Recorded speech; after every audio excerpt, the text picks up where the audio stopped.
The voice referendum is chugging along, occupying radio and television airwaves, and also eating up a whole lot of our newspaper space.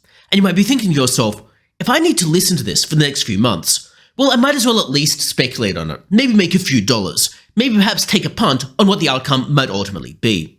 But you might also have looked around at established players like Sportsbet or Betfair or many of the other ones that oft-times are advertising on television, and they aren't actually making a market on the voice. They were seemingly burnt by making a market over same-sex marriage, and in that case, they were heavily criticized for making a market over that particular plebiscite. And therefore, they don't seem to be making a market on the voice referendum. However, one player is in fact doing so, and that's Bluebet. Bluebet does make a market on the voice referendum, and they have the odds heavily in favor of no getting up.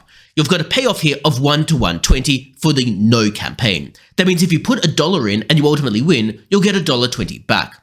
The odds, therefore, are heavily in favor of the no campaign. The yes campaign is heavily out of favor, with odds of 4.20. That is, if you put $1 in on the yes campaign and yes ultimately gets up, you'll make $4.20. Now, of course, if you were to gamble on the voice referendum, you could easily lose, well, all of the money you put up. After all, if you gamble on the no campaign and ultimately yes gets up, well, you'll lose the whole amount that you placed.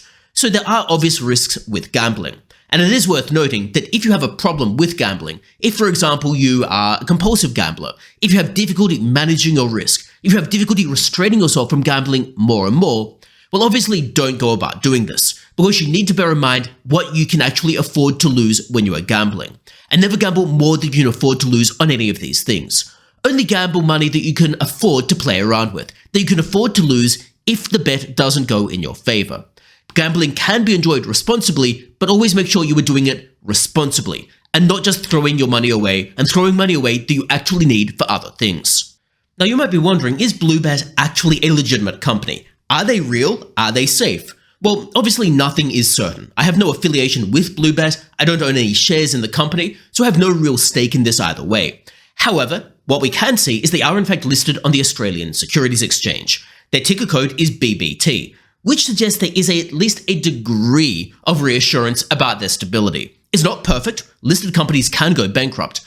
However, it suggests that maybe they are more of a legitimate company than just some random entity on the internet.